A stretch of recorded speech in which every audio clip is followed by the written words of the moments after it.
Partir à l'aventure, c'est s'ouvrir au monde, découvrir les territoires et humains qui nous entourent, mais c'est aussi se découvrir soi-même. Bonjour à tous, aujourd'hui dans le MAG, nous allons voyager. Avec moi, Moufid Taleb, bonjour. Bonjour. En février dernier, vous êtes l'aventurier normand qui est parti au Sarek, au nord de la Suède. C'est donc à l'extrême nord de ce pays, dans la partie de la Laponie, dans le grand nord, que se trouve le parc national de Sarek, réputé pour être le dernier endroit sauvage en Europe. C'est un territoire également glacial. Est-ce que vous pouvez nous présenter, nous dire comment ce désir d'aventure et d'évasion s'est transformé en job à plein temps ? Alors, c'est un besoin en fait que j'avais toujours de fuir la routine, de me rapprocher de la nature et de vivre des émotions fortes que j'ai toujours eues. Alors, je n'ai pas tout de suite su que c'était dans l'exploration que je saurais m'épanouir, mais de fil en aiguille, je suis tombé sur ça. J'ai vécu par procuration des émotions fortes en lisant les récits et en visionnant les voyages des explorateurs, aussi bien des pionniers que des contemporains. Et puis, au final, je me suis rendu compte que c'était par là que j'allais pouvoir m'épanouir dans ma vie. Et c'est devenu un rêve. Et comme tous les rêves, en fait, si on a un plan et qu'on bosse pour qu'il se réalise, on a une chance qu'il se réalise. Et donc je travaille, je travaille à ça depuis bientôt 2 ans maintenant. Ouais. Alors partir à l'aventure, et notamment dans le Sarek, c'est sortir de sa zone de confort, surtout quand on est de Normandie. Est-ce que vous pouvez nous parler de votre préparation ? Comment on se prépare pour aller dans le grand froid comme ça ? Il y a plein de choses à faire. Déjà, il faut se préparer physiquement. Alors, physiquement, parce que c'est une poulka, un espèce de traîneau de plus d'une centaine de kilos que je traînerais au Groenland et qui faisait déjà pas loin de 80 kilos au Sarek. Donc il faut se préparer physiquement à pouvoir avancer plus de 10 heures par jour dans des conditions qui sont assez compliquées. Alors là, ça va être du tirage de pneus, tout ce qui peut être cardio, cyclisme, etc. Plein de choses, course à pied, voilà, il y a pas mal de choses. Mais c'est pas, ça ne suffit pas, donc il faut se préparer évidemment mentalement et puis il faut se préparer techniquement parce qu'il y a beaucoup de choses à savoir pour éviter de crever dans un environnement polaire. Et donc, c'est une grosse partie du travail. Il faut apprivoiser son matériel, savoir le réparer s'il casse. Et il faut vraiment beaucoup de choses. Donc, c'est un mélange assez complet et ça contribue à rendre le truc passionnant. Et tout ça de manière solitaire, puisque vous êtes parti seul. Comment justement se préparer à être seul dans de telles conditions et pourquoi aussi partir seul ? Comment se préparer à être seul ? J'ai pas vraiment de réponse à cette question. J'ai pas de manuel qui m'explique comment est-ce que je dois faire pour. Je suis assez sociable en plus, donc même si j'ai pas peur de la solitude, après j'ai pas vraiment de manuel pour ça. Après les longues heures à tirer les pneus tout seul dans la nuit permettent déjà de réfléchir à ce qu'on fait et puis sinon il y a pas vraiment de recette. Pourquoi est-ce que je le fais seul ? Parce que c'est une manière assez extrême de se retrouver seul face à soi-même, face à ses problèmes et responsable de soi, libre.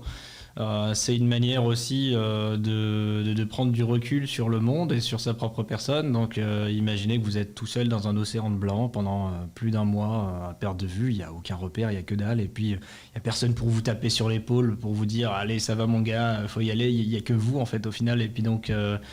Et ça, c'est quelque chose de spécial. Donc je voulais vivre cette expédition seule. Et puis, il y en aura d'autres qui sont solitaires et d'autres qui seront pas solitaires parce qu'il y a d'autres choses quand on est un groupe, je pense. Donc voilà, j'ai envie de connaître un peu tout ça. Une expédition solitaire, mais dans le secteur du parc, 7000 personnes, depuis 7000 ans, il y a un peuple qui y vit, les Samis. Ce sont des nomades du nord de l'Europe. Ils vivaient initialement de la cueillette et de la chasse, en particulier la chasse aux rennes. Mais peu à peu, ils ont développé une culture basée sur l'élevage de cet animal et qui s'est associée à une culture de déplacement de transhumance. Avez-vous eu l'occasion de rencontrer ce peuple ? Alors, je rêvais de rencontrer ce peuple. Je suis fasciné par leur culture, donc il y a pas mal de choses qui m'ont beaucoup intéressé dans leur culture et donc j'avais envie de les rencontrer. Je me disais que cette expédition serait l'occasion de les rencontrer. J'en ai aperçu lors de mon voyage en car jusqu'au Sarek. J'en ai aperçu en train d'élever leurs rennes, en train de les rabattre, etc. Et je me suis trouvé en fait au bout de 6 jours d'expédition à proximité d'un camp Sami.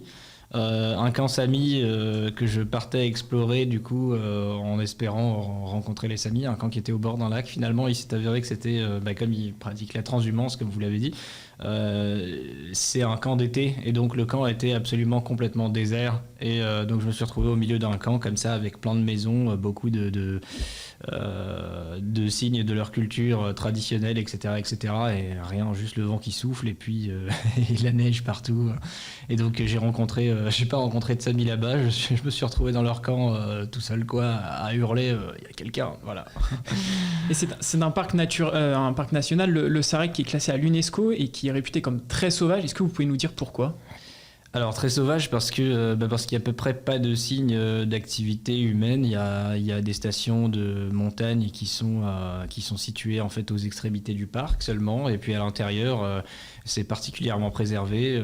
Il y a à peu près rien à part toutes les dizaines de kilomètres, peut-être une petite cabane en bois, une petite hutte, quoi.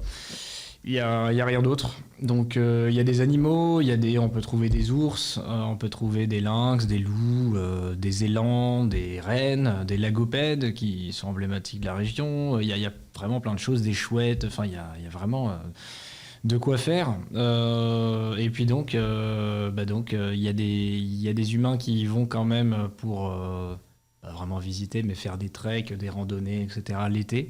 Mais donc le bus en fait pour partir au Sarek est plein l'été, mais quand j'y suis allé moi, j'étais tout seul dans le bus et j'étais le premier de l'année à y aller, donc voilà. Oui, parce qu'il y a une difficulté aussi, c'est le climat. Racontez-nous, il peut faire très froid, notamment des moins 30 degrés au réveil. C'est quoi la sensation quand on se réveille par moins 30 degrés ?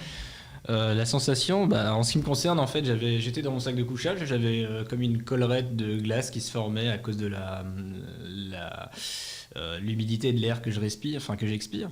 Et donc déjà, on a la sensation d'avoir froid à ce niveau-là. Et puis sinon, la condensation faisait aussi parce qu'il y avait une tempête. Et donc, il y a une nuit où j'ai eu une tempête qui faisait que je ne pouvais pas aérer ma tente. Donc, plein de condensation et donc de la glace qui se forme sur les parois de la tente. Et quand la paroi claque trop à cause de la tempête, ça vous tombe sur la tronche. Et toutes les demi-heures, on se réveille de manière assez sympa. Voilà, le matin, faut avoir envie de sortir dehors parce qu'on est dans son sac de couchage. Dans le sac de couchage, on est en sous-vêtements, on n'est pas trop mal, et puis on sort, on sort du sac de couchage, et là, là, il fait froid, quoi. Donc, imaginez sortir en sous-vêtements dans un truc qui est plus froid que votre congélo, bon, c'est moyen, quoi. Faut vite se mettre en mouvement et se mettre les idées au chaud. Voilà, c'est ça. Il y a une autre difficulté. Ouais. Que le climat, il y a aussi, du fait de sa position au nord du cercle arctique, le parc connaît le soleil de minuit l'été et la nuit sur la période polaire. Il y a également le dénivelé, puisque dans ce parc, 19 sommets sont à plus de 1900 mètres d'altitude. C'est tout simplement la zone la plus montagneuse de Suède. C'est aussi un espace peu accessible pour le tourisme de masse. Seulement 2000 personnes par an profiteraient des lieux. Vous faites donc partie de ceux qui ont profité de cet espace. À quoi ressemblaient vos journées, si vous pouvez nous décrire rapidement ? Combien de kilomètres est-ce que vous faisiez par jour à peu près ? Qu'est-ce que vous avez vu qui vous a marqué ? Alors le nombre de kilomètres par jour, il a été assez faible parce qu'en fait, j'ai dû inverser mon trajet en raison de tempêtes qui avaient lieu sur Ritsem, mon point de départ, et donc le car ne pouvait pas y aller ni le jour où j'avais prévu de partir, ni le lendemain, ni rien. Donc j'ai dû inverser mon trajet, et donc j'ai justement dû faire face à ce relief alpin qui était beaucoup plus escarpé dans le sens inverse. Donc je me suis tapé en fait des pentes à 20-30% au lieu de 4%, et j'étais pas équipé pour faire face à de telles pentes. Je suis quand même arrivé en haut sur le plateau, mais j'ai dû zigzaguer avec mes skis extrêmement fins et ma poule 4 80 kg. Pour faire 1 km, je devais en faire 5, quoi. Donc au final, sur la trace GPS, je pouvais pas faire énormément de kilomètres sur la journée, mais chaque kilomètre représentait beaucoup plus de trajet et beaucoup d'efforts. Alors à quoi ressemblait ma journée ? Le matin, il faut se lever, il faut faire fondre de la neige, il faut lever le camp le plus rapidement possible. Alors il y a beaucoup de choses à faire, hein. Ensuite, on avance toute la journée en essayant tout le temps de faire attention en fait à la direction où on va, à l'humidité. Donc sa propre humidité, en fait, il faut pas suer parce que sinon ça peut être rapidement catastrophique par des températures pareilles.